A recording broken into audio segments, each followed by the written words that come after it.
Insert এবং layout সম্পর্কে আলোচনা করব। তো আমরা চলে যাই প্রথমেই ইনসার্টে, এবং ইনসার্টে গিয়ে আমরা এইরকম কিছু অপশন দেখতে পাবো। তো সবার প্রথমে আমরা এখানে কিছু একটা লিখে নিই।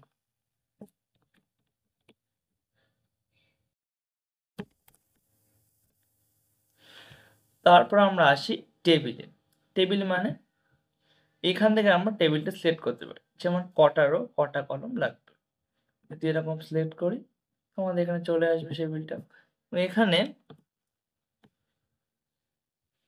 মনে করলে আমি লিখতে পারি কি নেম,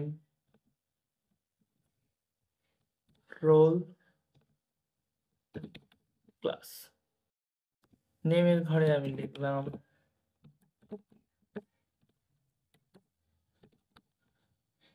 রোলে, আমি লিখলাম ক্লাসে, আমি লিখলাম। ঠিক আছে, তো এই টেবিলটাকে আরো অনেকভাবে মডিফাই করবে, তো সেটা পরে হবে অন্য কোনো ভিডিওতে। কিন্তু এখানে মোটামুটি টেবিল এইভাবে বানানো সম্ভব।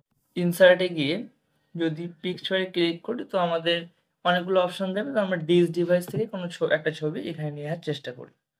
তো আমাদের এখানে অনেক রকম ছবি আছে, এই ছবিটাই আমরা যদি ওপেন করি তাহলে কিছুক্ষণ আপলোডিং হতে সময় নেবে এবং এই ছবিটা দেখা যাবে।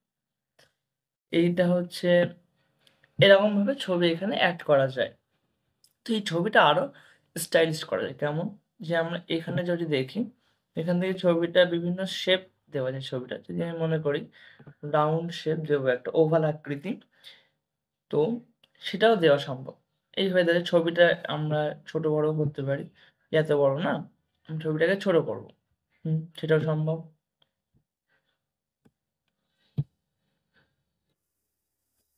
সেটাও সম্ভব।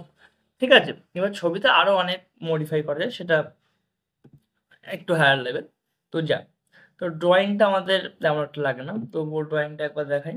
ড্রয়িংটা হচ্ছে যে এখানে ড্রতে ক্লিক করি, এখানে গিয়ে আমরা এখানে বিভিন্ন রকম জিনিসপত্র করতে পারি, ছবি আঁকা, এবং সেটা এখান থেকে সেভ করলে সেটা এই জায়গায় আমরা ডাইরেক্ট চলে আসবে, সেই যেটা আমরা আঁকলাম বা যেটা করলাম, এই যে।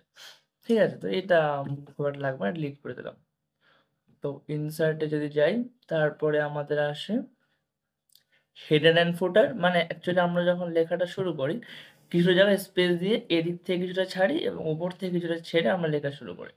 তো যদি এবং আমরা যদি নিচে যাই, নিচে যদি আমরা দেখি, তো আমরা যদি একদম নিচে আসি একটা পেজের, তো সেখানেও আমাদের কিছু যদি লিখি তারপরে আর লেখা যায় না। মানে এই লাইনটাও যদি আমরা লিখি, তারপরের লাইন কিন্তু এখানে, যে এই মধ্যেখানে যে ফাঁকাটা, এই নিচেরটাকে বলে ফুটার, আর এই উপরে যেখানটায় ফাঁকা এটাকে বলা হচ্ছে হেডার। তো হেডার ফুটারে যদি আমরা কিছু লিখতে চাই, তো শেখানোর জন্য হেডার ফুটারে ক্লিক করতে হবে। করার পর এই যে, এবং এইটা যদি আমরা উপরে আসি, এখানে previous, go to footer and go to header click করলে এখানে আমরা লিখতে পারি যে টপিক, টপিক বা যা কিছু আমরা যা যা ইচ্ছা আমাদের সেটা লিখতে পারি। এবং যদি ফুটারে ক্লিক করি তো আমরা লিখতে পারি থ্যাঙ্কস ফর ওয়াচিং, এটা লিখতে পারি। তো সেটা কিন্তু সব পেজের ক্ষেত্রে অ্যাপ্লাই হয়ে যাবে। সব পেজে হেডার ফুটারে আমরা ওই জিনিসটা দেখতে পাবো, টপিক, ওপরে টপিক, নিচে হচ্ছে থ্যাঙ্কস ফর ওয়াচিং। তো এই গেল হেডার ফুটারের কাজ। এটা আমরা এখান থেকে ক্লোজ প্রিভিউ করে দিই, যাতে ওই লেখাটা ওই রকম মানে মানে কি বলে একটু হোয়াইট ওয়াশ হয়ে থাকে।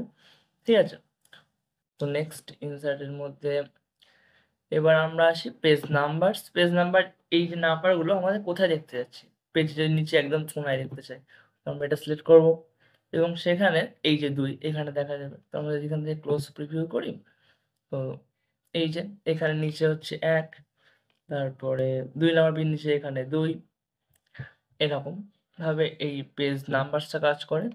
এবং নেক্সট আমরা আসি ইকুয়েশনস।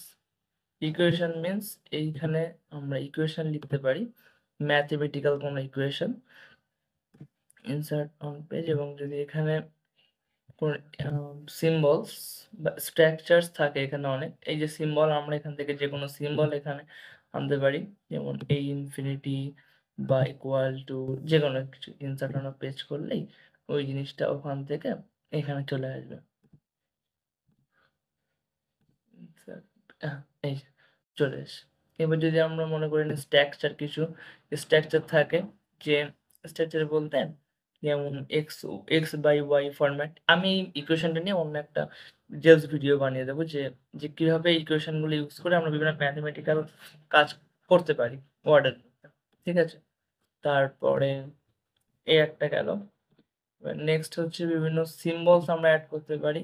এই যে বিভিন্ন সিম্বল এখানে আছে। এখানে মোর সিম্বলে ক্লিক করলে আরো অনেক সিম্বল আমরা এখানে পেয়ে যাবো। প্রচুর সিম্বলস গুণ, ভাগ এরকম প্রচুর সিম্বল এখানে রয়েছে। তো যত ক্লিক করবো এখানে সেই যে গুণ, ভাগ এটা এখানে এড হয়ে যাবে। তারপর ইমোজি আছে। ইমোজি মানে আমরা যেগুলো WhatsApp বা চ্যাটের ক্ষেত্রে ইউজ করি, সেই ইমোজিও এখানে ইউজ করা যাবে। যদি আমি ঠিক আছে? এই ইমোজিটা ইউজ করি, বা যদি আমরা এই ইমোজিটা ইউজ করি, তো সে ইমোজিও এখানে ইউজ করা যেতে পারে। কোনো নোট লেখার সময় বা কিছুতে ইমোজি ইউজ সেটা ইউজ করা যেতে পারে। তো আজকে মোটামুটি এইটুখানি ছিল ইনসার্টের। তো ইনসার্টের ইকুয়েশন পার্টটা বাদ থাকলো। এটা আমি অন্য একটা ভিডিওতে আরো ডিটেইলস বলবো। কারণ ওটা এখন একটু বলতে বা একটু বড় ভিডিও হয়ে যাবে। তো আজকে এই পর্যন্ত।